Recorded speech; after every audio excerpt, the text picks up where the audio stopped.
Bayangin ini, kamu bangun siang karena semalam tidur jam 2 pagi. Bukan karena kerja, tapi karena scrolling TikTok tanpa sadar sampai jam 3 pagi. Begitu bangun, kamu langsung ambil HP, buka Instagram, lalu YouTube. Tiba-tiba sore, belum makan, belum mandi, belum ngapa-ngapain. Malamnya kamu bilang ke diri sendiri, besok deh gue mulai produktif. Hari ini istirahat dulu. Tapi besok kejadian yang sama. Dan kamu terus bilang besok. Sampai besok itu jadi minggu. Minggu jadi bulan. Dan bulan jadi tahun. Tiba-tiba kamu sadar udah umur 25, 28, atau 30. Dan skill ya gitu-gitu aja. Isi CV masih kosong. Mimpi masih jadi angan-angan. Dan yang paling nyesek, kamu nggak tahu arah. Hidup berasa jalan. Tapi kamu nggak bergerak. Dan kamu mulai sadar, gue udah terlalu jauh rebahan. Tapi pertanyaannya bukan cuma, kenapa gue begini? Yang lebih penting adalah, apa yang sebenarnya terjadi kalau kita terus-terusan begini? Kalau kita malas-malasan di masa muda, tapi merasa semuanya masih aman.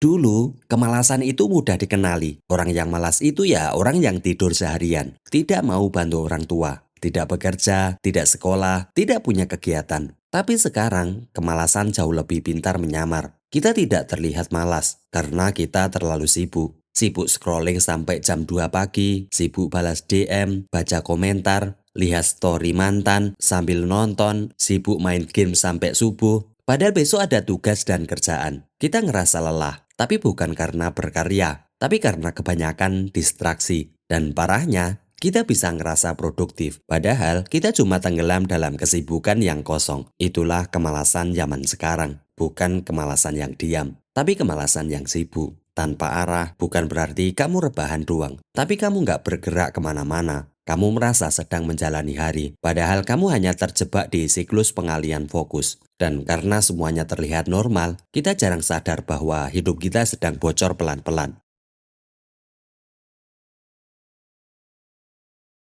Masalah dari masalah itu bukan cuma kehilangan waktu. Itu baru permukaan. Yang lebih dalam, kamu bisa kehilangan diri sendiri. Awalnya sederhana. Hari ini kamu tunda satu tugas kecil. Besok kamu tunda lagi. Lusa kamu bilang ke diri sendiri, emang gue pemalas sih. Padahal sebelumnya kamu cuma capek, cuma lagi nggak semangat. Tapi karena kamu ulang-ulang terus, kamu mulai percaya bahwa itu memang bagian dari dirimu. Lama-lama, rasa malas itu bukan lagi tindakan sementara, tapi jadi identitas yang kamu peluk diam-diam. Dan itu bahaya, karena begitu kamu percaya bahwa kamu memang pemalas, kamu akan mulai membenarkan semua alasan untuk tidak berubah. Kamu jadi mikir, gue memang nggak berbakat, gue nggak kayak mereka yang disiplin. Gue dari dulu emang begini. Kamu merasa gagal, padahal kamu belum mencoba cukup lama. Kamu merasa nggak mampu, padahal kamu belum konsisten. Lama-lama, kamu bahkan takut untuk mencoba. Karena kalau kamu gagal, itu akan memperkuat identitas gue memang payah. Padahal malas itu bukan sifat, malas itu adalah kebiasaan. Dan seperti semua kebiasaan, itu bisa diubah. Tapi perubahan itu nggak datang dari niat doang. Niat tanpa aksi itu cuma harapan kosong. Kalau kamu nggak putus lingkaran ini, malas, gagal, minder, tarik diri, makin malas, kamu akan terus terjebak. Dan semakin lama kamu diam di situ,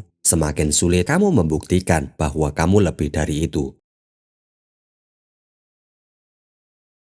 Saat kamu masih muda, waktu terasa panjang dan santai. Kamu pikir kamu masih bisa tunda-tunda, masih bisa leha-leha, masih bisa bilang, tenang aja, nanti juga jalan sendiri. Tapi itu nanti, nggak pernah datang sendiri. Saat usia bertambah, hidup pelan-pelan menunjukkan sisi seriusnya. Tagihan mulai datang, orang tua mulai menua, teman-teman mulai melangkah jauh, punya karir, pasangan, anak, rumah, dan kamu mulai merasa, kok gue masih di tempat yang sama ya? Kamu mulai dihantui dua pilihan hidup. Bersyukur karena kamu pernah disiplin, karena pernah berjuang, pernah mulai lebih awal. Atau yang kedua menyesal, karena kamu sadar, dulu kamu punya semua waktu, tapi kamu sia-siakan. Dan masalahnya waktu itu nggak bisa kamu minta kembali. Kamu nggak harus langsung tahu mau jadi apa. Itu normal. Semua orang bingung, tapi kamu nggak boleh diam terus-terusan. Karena diam terlalu lama, itu bukan lagi istirahat. Itu jadi penundaan perlahan yang berubah jadi penyesalan. Makin lama kamu menunda, makin banyak hal yang kamu korbankan. Waktu,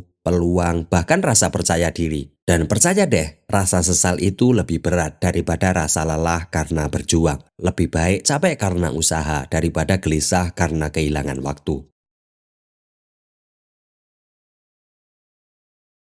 Malas di masa muda itu bukan cuma bikin karir mandek, bukan cuma bikin kamu kehilangan skill, tapi pelan-pelan kamu kehilangan rasa percaya diri kepada diri kamu sendiri. Awalnya kamu cuma menunda, tapi lama-lama kamu mulai takut mencoba. Bukan karena kamu nggak bisa, tapi karena kamu nggak yakin sama diri kamu sendiri. Kamu lihat teman kamu sukses, kamu malah menghindar. Bukan karena kamu benci mereka, tapi karena kamu malu melihat diri kamu sendiri saat dibandingkan. Kamu mulai menarik diri, nggak mau nongkrong, nggak mau ikut diskusi, nggak mau update apapun. Bukan karena kamu introvert, tapi karena kamu merasa gue nggak punya progres, gue malu. Rasa malas itu akhirnya jadi akar dari perasaan minder. Takut ditanya orang, takut dibandingkan, takut dinilai. Dan yang paling menyakitkan, kamu mulai membenci diri kamu sendiri. Bukan karena kamu jahat, tapi karena kamu tahu kamu bisa lebih dari itu, tapi kamu sendiri yang berhenti mencoba. Perasaan-perasaan itu nggak langsung muncul. Itu tumbuh pelan-pelan. Tiap kali kamu lewatkan kesempatan, tiap kali kamu lebih memilih rebahan daripada berjuang. Dan itu mengikis percaya diri. Bukan ke orang lain, tapi ke diri kamu sendiri. Padahal kamu sebenarnya nggak bodoh. Kamu cuma belum menemukan arah. Dan berita baiknya, arah itu bisa dicari. Tapi kamu harus mulai dulu. Harus mulai jujur pada diri kamu sendiri. Dan harus berani hadapi rasa tidak nyaman itu. Untuk memulai perubahan, kamu nggak butuh perubahan besar buat keluar dari siklus ini. Yang kamu butuhkan yaitu keputusan kecil yang dilakukan setiap hari. Karena faktanya hidup ini bukan ditentukan oleh satu keputusan besar, tapi dari kebiasaan-kebiasaan kecil yang kamu ulang terus-menerus. Kamu nggak harus langsung bangun jam 5 pagi, lari 10 kilometer, atau langsung nulis rencana 5 tahun ke depan. Kadang kamu cuma perlu matikan HP 1 jam lebih awal, supaya kamu nggak kejebak scrolling sampai subuh. Bangun 15 menit lebih pagi, supaya kamu punya ruang untuk berpikir jernih sebelum hari mulai. Tulis satu hal yang ingin kamu selesaikan hari ini, supaya kamu tahu kamu bergerak, walaupun itu sedikit. Selanjutnya, selesaikan satu tugas kecil, supaya kamu tahu bahwa kamu bisa. Lakukan itu 1 hari, lalu ulangi 3 hari, 7 hari, 30 hari, dan kamu akan kaget betapa besarnya dampak terhadap rasa percaya dirimu. Bukan karena hasilnya, tapi karena kamu kembali percaya bahwa kamu mampu. Kamu mulai merasa punya kendali, dan rasa punya kendali itu lebih penting. Karena selama ini, kamu merasa hidupmu jalan sendiri. Padahal kamu cuma duduk di bangku penonton. Mulailah jadi pengemudi, meskipun pelan, meskipun jalannya masih kabur. Karena yang penting bukan kecepatan, tapi arah. Kalau kamu dengar bagian ini dan merasa tertampar, itu artinya kamu belum sepenuhnya hilang. Karena orang yang benar-benar tenggelam, udah nggak peduli lagi. Tapi kamu masih di sini, masih mau berubah, masih mau dengerin sampai habis. Dan itu artinya kamu masih punya harapan.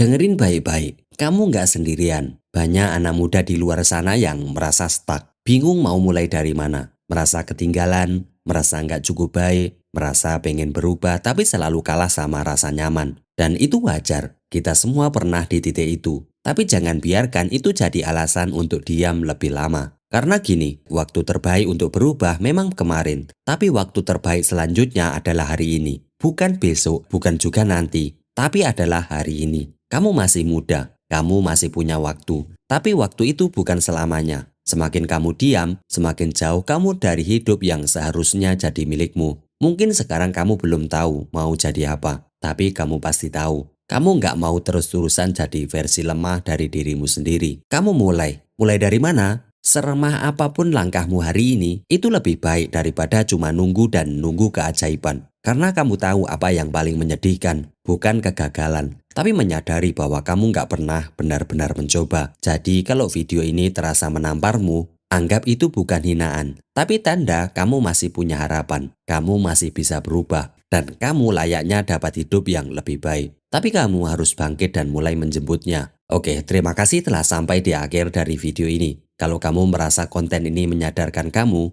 Jangan diam aja, klik like, bagikan ke teman kamu yang juga lagi berjuang, dan subscribe biar kamu gak sendirian dalam perjalanan ini. Kita belajar bareng, bertumbuh bareng, dan pelan-pelan kita rebut kembali hidup yang layaknya kita miliki. Yuk kita sadarin, jalanin, dan menangin.